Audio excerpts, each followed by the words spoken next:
Nakakatakot talaga as in. Kasi kabi-kabila po bangin, no? Grabe. Grabe ako yung nakikiliti ang talampakan, parang ayaw kong panoorin yung dinadaanan ni na Sir Paul paakyat para makarating sa lugar ng mga katutubo sa Capiz Tarlac.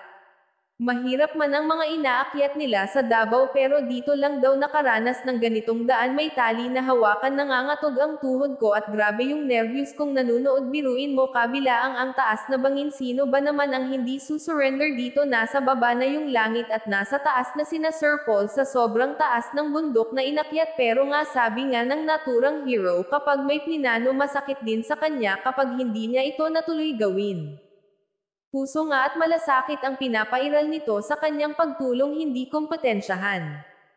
Pawi naman ang takot at pagod nila noong nakarating sila, masaya at siya pa ang nagluto ng ulam para hapunan nila kasama ang mga katutubo, at ang nakakatuwa, kumain si Sir Paul sa tinatawag naming sitob ang manok ang tawag ng mga katutubo. Masarap ito kahit gisa lang or salad, bagoong kamatis at sibuyas, taob ang kaldero sa sarap.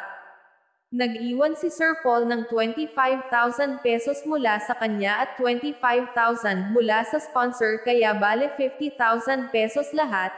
Tumanda na lang daw sila sa lugar na iyon, ngunit ngayon lang daw sila napuntahan ng tutulong tulad ni Sir Paul. Ingatan at pagpalain ka ni God lalo Sir Paul, we love you. Ito pong pamilya nyo, buo na kayong lahat. Makatanggap po kayo ng 25,000 pesos. Hugong pakiulit nga. Meron pang galing sa aming sponsor. Galing po ito kay Tita M.A. Moran.